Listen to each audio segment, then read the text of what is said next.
Yo, everybody, what's going on? And welcome back to the Praise Party radio show right here, right now. Listen, I wanted to talk about something. There has been a lot of pastors and clergy just dying, and congregants also dying of the coronavirus due to the lack of care for their congregation and their just well-being. Right now on the phone, I have someone special with me. I got my dad in the house. What's going on, Dad? Hello, son. How you doing? I'm good. Chaplain Bobby Williams. He has pastored the church and is still clergy and is a chaplain in the U.S. Army. Sir, you know I always see your post on Facebook, so I just wanted to know how do you feel about pastors and the congregation still having church during the coronavirus?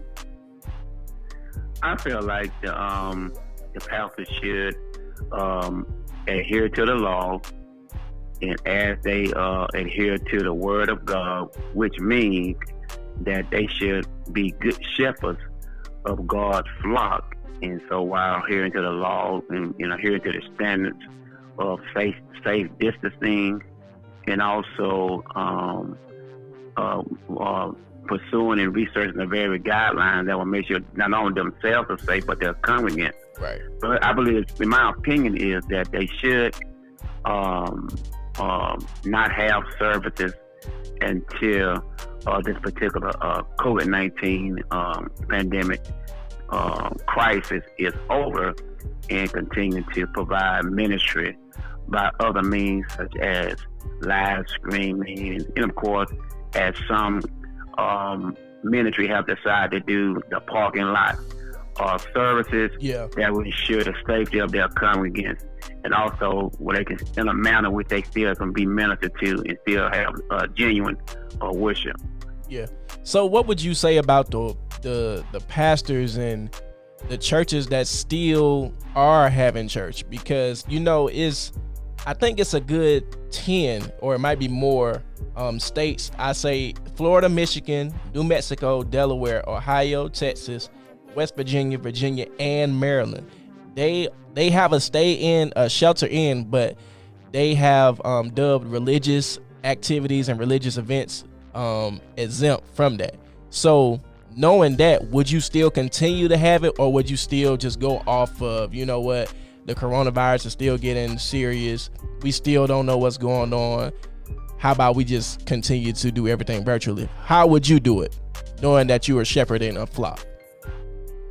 I would do it as I already suggested for those pastors that already decide to have worship service, is to understand that my number one priority as being a good steward and a shepherd of God's people is to ensure their safety while providing a ministry.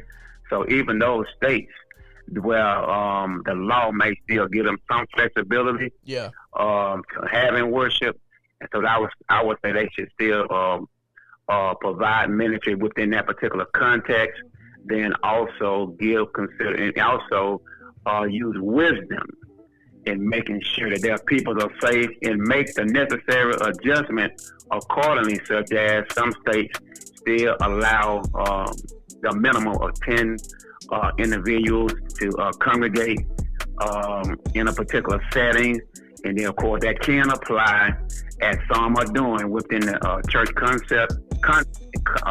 church arena, to where 10 members are less, where they coordinate that process, or they can design and strategize worship to where those 10 people can provide ministry at a safe distance, and to make the necessary arrangement inside the particular sanctuary to ensure their safety. Otherwise, unless that particular worship function is not outside, I would recommend that leaders encourage their congregants to stay home and receive ministry over the internet and the various social media networks. Yeah. What would you say to the next time? When do you think we will be able to get back to church and worship as we normally did? Do you have a timetable in your head, or you're just going off what the news say, what the states say? I would say based on what medical experts and scientists have suggested within the time frame and actually coming up with a viable cure or vaccine to address the corona-19 virus infection, and that context can lead up to 18 to 24 months. So I believe within that context, things will not come back to some sense of normalcy for church and also for the nation within that particular time frame and context. So I would say between 18 and 24 months. Okay. So with that being said, would you suggest that we begin to start having house churches, or should we just continue, live streaming and everything like that? Because some people have congregations of, maybe 10 or less. So would house church be a viable option for them during this coronavirus thing? Well, house churches and local ministry is always an option, because we already know within the scriptures the birth of the church was always begin at home. Yeah. And of course, most states, most jurisdictions, the stay-at-home order lends itself to the idea as families and communities are assigned to their homes is to provide them the opportunity and flexibility to worship within that particular context, which will, of course, because we know the church is what, as the Bible informed us, that where 2 or 3 are gathered in His name, that He is in the midst of it. So it only requires 2 to 3 people to be considered a church. Right. So within that particular reality, we already have church